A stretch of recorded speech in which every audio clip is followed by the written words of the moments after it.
Hello again. 40 years ago, it was possible to walk into a bank and open an account without showing any form of identification. I know this is true because I did it in 1983. At that time, it was also possible to rent a flat with no identification and simply to pay the rent in advance and a deposit in cash, and hey presto, you had the flat. One could get a job in the same way without any tasks and formalities. You'd be given a job, and at some stage you'd be expected to produce your national insurance number. No question of anybody having to identify themselves or prove who they were. I suspect that younger viewers will be shaking their heads and attributing this description of a very happy state of affairs in Britain to some fantasy version of the past dreamed up by an old madman. Older viewers, on the other hand, will be nodding their heads and also have a wistful look upon their faces.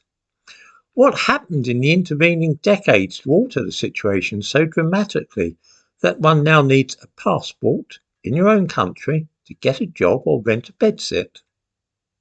Why is opening a bank account now tied in with all kinds of money laundering regulations? The answer is very simple. Until relatively recently, Britain was what is known technically as a high trust society. This is one where almost everybody shares the same ethical values, and the default setting is to take people on trust and assume them to be law abiding and honest, unless you have reason to think otherwise. In other words, there were certainly swindlers and crooks 40 years ago and dodgy characters who would try to cheat banks and landlords, but this was not the general practice. Such people were known to be the exception. Since that time, though, we have turned into a low trust society. This is one where kinship is paramount and organisations regard everybody as corrupt and dishonest unless they can prove themselves to be otherwise. In such a society, people's primary allegiance is not to society as a whole, nor are there universally shared customs and values. Instead, society is split into groups according to family, what village you come from, the religion you belong to, and so on. In such societies, it is impossible to assume that a man with whom you are doing business will behave towards you with probity, unless he is your relative or belongs to the same mosque or church as you do. There is no loyalty to society, and no such thing generally as a good citizen, with all that we understand by the expression. When immigrants began to arrive in Britain in large numbers, they came chiefly from low trust societies, places like Bangladesh and Pakistan. Seeing when they arrived that here in this country there were none of those annoying restrictions to detect money launderers and so on, some of them set about fleecing as many people, companies, shops and banks as they could. Once this kind of thing became common, it was necessary to introduce new regulations to guard against such crooked behaviour. As I say, there have always been crooks and conmen in this country, but many of us were able to spot them, and they were not in any case all that common. To illustrate what I mean, we might consider the situation with the bounce-back loans made during the COVID epidemic. Because it was a national emergency, there was a tacit assumption that people would behave honestly when making applications for such assistance. For those whose heritage lay in low trust societies, often countries in South Asia, this was a golden opportunity. Of course, it was also a chance to swindle and cheat for some of those whose roots lay in this country as well, but this was far less common, although, as we've seen in the news lately, some of the examples are pretty spectacular.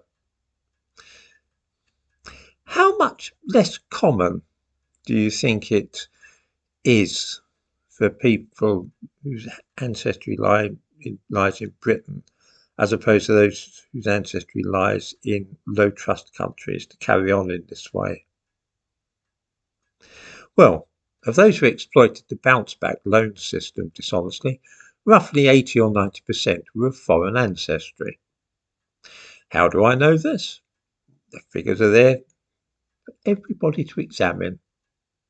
Take the Insolvency Service, the government department which deals with such matters as disqualifying crooked businessmen and women from being directors of limited companies in the future.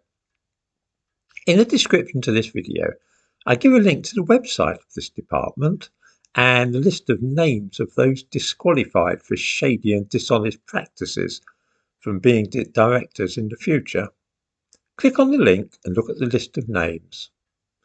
As you go through them, make a note of those which are obviously people whose ancestry lies in Britain's high trust society.